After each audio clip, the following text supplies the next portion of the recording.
Winters में एक बहुत बड़ी कन्फ्यूजन हमारे माइंड में रहती है बच्चों के खांसी के ट्रीटमेंट को लेकर, और वो है नेबुलाइजेशन। कुछ लोगों को लगता है कि हम किसी भी खांसी में बच्चे को नेबुलाइज कर सकते हैं, किसी भी मेडिसिन से नेबुलाइज कर सकते हैं और वो उसे तुरंत आराम देता है। और कुछ को लगता है कि नेबुलाइजेशन तो कभी नहीं करनी चाहिए, बहुत हार्मफुल चीज़ होती है, बच्चे को नुकसान पहुंचा सकती है। So once and for all let's clear the confusion for all of you today. Nebulisation होता क्या है? नेबुलाइजेशन भी एक मेडिसिन देने की टेक्निक है। जैसे हम कुछ मेडिसिन खा के दी जाती हैं, कुछ हम स्किन पे लगाते हैं, कुछ आई ड्रॉप्स डाली जाती हैं, नोज़ की ड्रॉप्स होती हैं, ईयर की ड्रॉप्स होती हैं। ऐसे ही नेबुलाइज्ड मेडिसिन होती हैं जो हम लंग्स में डायरेक्टली पहुंचाते हैं।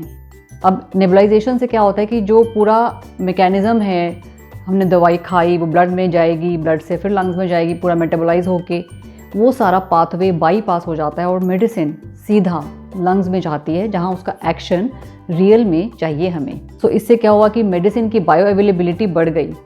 अब बात आती है कि मेडिसिन कौन सी यूज़ करते हैं। कई सारी मेडिसिन हैं जो हम नेबुलाइज़र, जो मशीन होती है इसके लिए, उसमें हम डाल सकते हैं। लिवोसैल्बुटामोल, सैल्बुटामोल जैसे एस्थलिन, लिवोलिन कहा जाता है, ब्यूडेसोनाइड मेडिसिन होती है, हाइपोटोनिक सलाइन होता है, नॉर्मल सलाइन होता है। बट कन्फ्यूजन कहाँ आती है कि कौन सी मेडिसिन किस बच्चे में यूज़ करें। इनमें से जो ये मेडिसिन है ना, लिवोसैल्बुटामोल, सैल्बुटामोल, एस्थलिन, लिवोलिन वगैरह, ये होते हैं ब्रोंकोडाइलेटर्स, मतलब लंग्स की ट्यूबिंग्स को डायलेट करने, खोलने के लिए। तो जिन कंडीशंस में खांसी एसोसिएटेड है वीजिंग के साथ, वीजिंग क्यों हो जाती है? लंग्स की ट्यूबिंग्स के सिकुड़ने की वजह से जब उनमें हवा पास करती है आवाज़ आती है, वीजिंग साउंड आती है, तो उनको खोलने के लिए हम यूज़ करते हैं ब्रोंकोडाइलेटर। सो ये सिर्फ डॉक्टर्स ही प्रिस्क्राइब कर सकते हैं क्योंकि वीजिंग सिर्फ ऑस्कल्टेशन पे ही सुनाई देती है। बट अगर हमने सेल्फ मेडिकेट किया बच्चे को इन ब्रोंकोडाइलेटर्स से और सपोज उसमें वीजिंग नहीं थी, तो इसका साइड इफ़ेक्ट भी हो सकता है। तो इसलिए डॉक्टर्स प्रिस्क्रिप्शन के बिना हमें सैल्बुटामोल, लिवोसैल्बुटामोल, इवन ब्यूडेसोनाइड जो कि स्टेरॉयड होता है, उससे भी सेल्फ मेडिकेट नहीं करना है। वो भी डॉक्टर्स ही प्रिस्क्राइब करते हैं कि किन में हमें इनहेल्ड स्टेरॉयड देना है और किन बच्चों में नहीं देना है। तो इसकी कुछ स्पेसिफिक इंडिकेशंस होती है, तो ये हमें घर पे अपने आप से यूज़ नहीं करना।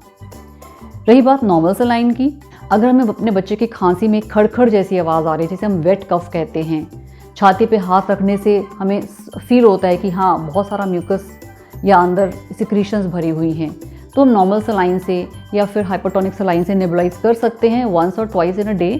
बट उसमें भी अगर 3-4 डेज करते हुए बच्चे की खांसी नहीं ठीक हो रही है, you must get your child checked with a doctor कि कहीं उसमें वीजिंग तो नहीं है, कहीं उसको ब्रोंकोडाइलेटर्स या स्टेरॉइड्स की ज़रूरत तो नहीं है। सो नेबुलाइजेशन एज सच एक टेक्निक ही है कि मेडिसिन को हम इनहेल करा रहे हैं ताकि वो डायरेक्टली लंग्स में जाए जहाँ हमें उसका एक्शन चाहिए, सिक्रीशंस को हटाने के लिए, वीजिंग को हटाने के लिए, जो भी उसकी इंडिकेशन है।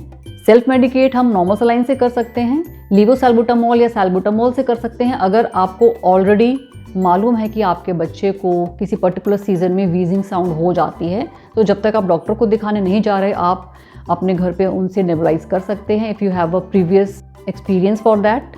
नेबुलाइजेशन टेक्निक हार्मफुल बिल्कुल भी नहीं है। Hope it clears the confusion. And if you have any doubts regarding nebulization, please feel free to ask in the comment section below. Bye-bye.